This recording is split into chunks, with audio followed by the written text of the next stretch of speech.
Hello everyone. TRE 3 के counselling में जो है काउंसलिंग के डेट में फिर से बदलाव कर दिया गया है।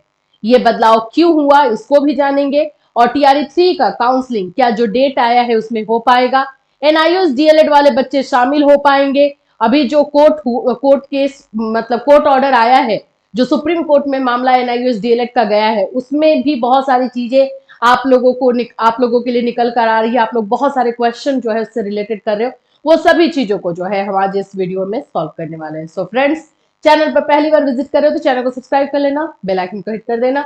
यहाँ पर आप लोग को टीचिंग से रिलेटेड इन्फॉर्मेशन, क्लासेस, नोट्स सभी चीजें प्रोवाइड की जाती है। देखिए, सबसे पहले तो मैं बता दूं कि बीपीएससी टीआरई 3 का काउंसलिंग डेट जो है चेंज हुआ है, लेकिन इसका रीजन एनआईयूएस डीएलएड का जो केस है वो नहीं है। पहली बात तो आप लोग क्लियर समझ लीजिए कि वो नहीं है। क्यों नहीं है हम ये बोल रहे हैं, तो उसके पीछे का सबूत पहले यहाँ पे आप देख सकते हो। न्यूज 18 की खबर है जो कि उन्होंने पहले ही दिया था। टीआरई 3 की काउंसलिंग तिथि में बदलाव, अब 9 जनवरी से 16 जनवरी तक होगी काउंसलिंग। क्लास 1 से 12वीं तक के शिक्षकों की होगी काउंसलिंग। 23 दिसंबर से 28 दिसंबर तक होनी थी काउंसलिंग। जिला आवंटन नहीं होने से फिर से दूसरी बार बढ़ी काउंसलिंग की तारीख। तो अभी जो ये काउंसलिंग का डेट बढ़ा है वो जिला आवंटन नहीं होने की वजह से, अलॉट नहीं हुआ था उसकी वजह से ये डेट बढ़ाया गया है, जो कि आपको बताया जा रहा है। ठीक है, अब ये डेट जो आपको बढ़ के मिला है फिर से 9 जनवरी का, क्या इसमें हो पाएगी काउंसलिंग, ये मैं पहले आपको यहाँ पे बताऊं। बीपीएससी द्वारा आयोजित परीक्षा के तहत प्रधानाध्यापक, प्रधान शिक्षक और विद्यालय अध्यापक टीआरई 3 के पद पर चयनित अभ्यर्थियों की काउंसलिंग तिथि में शिक्षा विभाग ने बदलाव किया है। इससे संबंधित आदेश प्राथमिक शिक्षा निदेशक पंकज कुमार ने जारी किया और उसमें उन्होंने इंफॉर्मेशन दी है। देखिए, सबसे पहली चीज कि काउंसलिंग सरकार जो है और एजुकेशन डिपार्टमेंट जो है वो टाइम से करवा लेना चाहते हैं, कराना चाहते हैं कि जल्दी से हो जाए। अब बात आ जाती है कि यहाँ पे जो मामला टीआरई 3 को लेकर के जो सुप्रीम कोर्ट गया है उसको लेकर के, टीआरई 3 में जो को लेकर के जो सुप्रीम कोर्ट में मामला गया है एनआईयूएस डीएलएड की तरफ से, वहां पर मांग ये हो रही है कि टीआरई 3 में और एनआईयूएस डीएलएड को शामिल किया जाए। अब बात ये आ जा रही है, क्वेश्चन ये उठ रहा है कि टीआरई 3 के मोस्ट ऑफ बच्चों ने तो एग्जामिनेशन ही नहीं दिया है, क्योंकि वो लोग वैलिड नहीं थे उस समय, वहां पे एडवर्टीजमेंट में ये चीजें लिखी हुई थी, तो फिर उनको शामिल कैसे किया जाए। फिर यहाँ पर जो है एनआईयूएस डीएलएड के पास पॉइंट आ रहा है 10 दिसंबर का, जो आप बोल सकते हो कि जो डिसीजन दिया गया है सुप्रीम कोर्ट की तरफ से, वो जिसमें ये बता दिया गया है कि एनआईयूएस डीएलएड वैलिड है एंटिल, ये जो पूरा डिसीजन है वो आपका 10 दिसंबर से नहीं, आपका 28 नवंबर 2023 जब उनको इनवैलिड किया गया था उस दिन से लागू कर दिया गया। इट मींस कि जो एनआईयूएस डीएलएड इनवैलिड हुआ था उसको सुप्रीम कोर्ट ने खत्म किया और उसको वैलिड कर दिया। अब देखो, सुप्रीम कोर्ट ने तो भाई अपना डिसीजन दिया है, लेकिन अब यहाँ पे प्रॉब्लम खड़ी ये हो रही है क्योंकि टीआरई 3 में टीआरई 2, टीआरई 1 सप्लीमेंट्री, ये सभी में एनआईयूएस डीएलएड को शामिल नहीं किया गया 28 आप लोग के नवंबर 2023 के सुप्रीम कोर्ट के डिसीजन के आधार पर। और आज अगर 10 दिसंबर 2024 को सुप्रीम कोर्ट ये डिसीजन दे रही है कि एनआईयूएस डीएलएड वाले शामिल है, तो अब इसमें पूरा पंगा होगा। अब ये पूरी तरीके से चीजें निकल रही हैं। अब इसमें ये मामला आ जा रहा है कि टीआरई 3 में जो बच्चे जो है एग्जामिनेशन दे चुके हैं, जिनका मेरिट में नाम आ चुका है, जो सिलेक्ट हो चुके हैं, आप रेगुलर डीएलएड बोलिए, बीएड वाले बच्चे बोलिए, जिन्होंने भी एग्जाम दिया है 6 to 8 में भी, तो अब ये सारा अगर इस मामले को फिर से निकाला जाएगा तो ये बहुत पेचीदा होने वाला है, बहुत अलग तरीके से ये मामला जाने वाला है। लेकिन अभी सुप्रीम कोर्ट ने इसको लेकर के जो है राज्य सरकार से, एजुकेशन डिपार्टमेंट ऑफ बिहार, इनसे जो है जवाब मांगा, इनको नोटिस किया गया है। अभी यहाँ पर कोई भी चीजें निकल कर नहीं आई है, तो बाकी जगहों पर जैसे कि बच्चे आज कॉल करके बोल रहे हैं कि बाकी जगहों पे बोला जा रहा है कि एनआईयूएस डीएलएड की वजह से काउंसलिंग का डेट आगे बढ़ा या ये हुआ या फिर वो लोग रद्द करवा रहे हैं। देखो, एनआईयूएस डीएलएड की मांग है कि हमें शामिल किया जाए क्योंकि हम वैलिड हैं। अब इसमें जो लोग क्वेश्चन कर रहे हैं कि इन्होंने एग्जाम नहीं दिया, तो मैं आपको बता दूं कि टीआरई 3 को लेकर के एक केस ऑलरेडी जो है रीट डाला गया था, मालती कुमारी वाला, जिसमें बताया गया था कि एडवर्टीजमेंट को चैलेंज किया गया था और उसमें यह बोला गया था कि एनआईयूएस डीएलएड का मामला अभी सुप्रीम कोर्ट में है, तो एनआईयूएस डीएलएड को शामिल कर लिया जाना चाहिए। उसी समय अगर एजुकेशन डिपार्टमेंट, सरकार अगर इस बात को कंसीडर करके उनको रख ली रहती तो आज ये वाला पंगा नहीं होता। आज सभी जो है एग्जाम दिए रहते, जो लोग सिलेक्ट हुए रहते उनको नौकरी मिलती, नहीं हुए रहते नहीं मिलती। तो अब यहाँ तो गड़बड़ी हुई है। अब इस गड़बड़ी का जो है खामियाजा जो है या तो एनआईयूएस डीएलएड के बच्चे भुगतेंगे या रेगुलर डीएलएड के भुगतेंगे।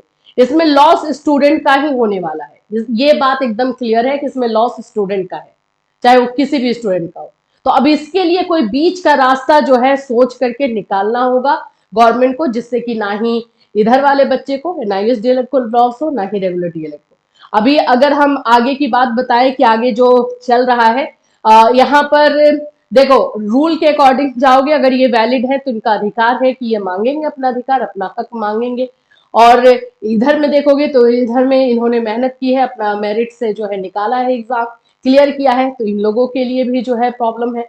तो ये चीजों को बैठ करके अच्छे से सरकार को समझना होगा कि हम किस तरह से करें कि किसी भी बच्चे का जो है लॉस ना हो, अदरवाइज ये मामला फंसने वाला है। अभी के लिए अगर हम बात करें तो जो बिहार सरकार है, जो एजुकेशन डिपार्टमेंट है बिहार की, वो काउंसलिंग करवाना चाहती है और चाहती है कि टाइम पर काउंसलिंग हो जाए, और ताकि टीआरई 4 का मामला आगे बढ़े, क्योंकि टीआरई 3 अगर फंसा रहा तो टीआरई 4 का मामला आगे नहीं बढ़ पाएगा। अभी यहाँ पर अगर काउंसलिंग होती है तो एनआईयूएस डीएलएड वाले बिल्कुल इस मामले को लेकर के सुप्रीम कोर्ट भी जाएंगे कि हमें शामिल नहीं किया जा रहा है।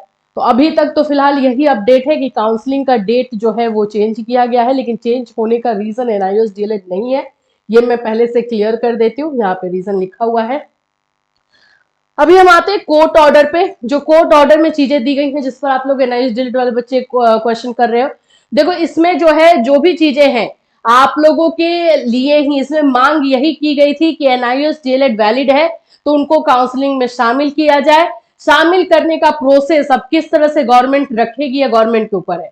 गवर्नमेंट ये करे कि लिंक रीओपन करे टीआरई 3 का, उनको शामिल करवा जाए, उनको फॉर्म भरवाया जाए, उन लोगों का एग्जाम दिया जाए। अभी इन बच्चों का नहीं, जिनका हो चुका है सिलेक्शन उनको इसी तरह से छोड़ दो, उनका सिलेक्शन ही रहे, और इन लोगों का फिर से एग्जामिनेशन ले, और इन लोगों का जो है आप मेरिट में जिसका नाम है काउंसलिंग एक साथ हो। ये एक प्रोसेस जो है हो सकता है।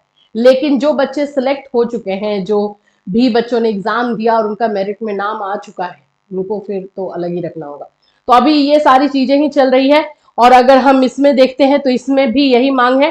इवन कोर्ट ने तो इसमें सुनाया है कि अंतरिम राहत यही दी गई है कि इनको काउंसलिंग में जो है शामिल किया जाना चाहिए। अब आप लोगों का एक क्वेश्चन आ रहा है, इसमें जो ये 215 नंबर 215 कहाँ गया, 215 की बच्चों की जो बात हो रही है, क्या सिर्फ उनको शामिल किया जाएगा? तो मैं आपको बता दूं ऐसा नहीं है। कभी भी जो है राज्य सरकार ऐसा नहीं करेगी कि सिर्फ पेटिशनर को लेगी। फिर तो कोई भी एडवर्टीजमेंट में अगर सिर्फ एनआईयूएस डीएलएड के पेटिशनर को लेगी तो यहाँ पे प्रॉब्लम खड़ा हो जाएगा। बाकी सारे बच्चे भी बोलेंगे कि हमें क्यों नहीं शामिल किया गया एनआईयूएस डीएलएड वाले।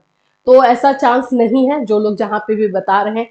हाँ, इसमें जरूर लिखा हुआ है, इसमें जरूर मेंशन किया गया है, लेकिन एट द लास्ट सब कुछ जो है रहेगा बिहार गवर्नमेंट पे, जो एजुकेशन डिपार्टमेंट है बिहार की उसी पे रहेगा, डिसीजन वही लोग लेंगे।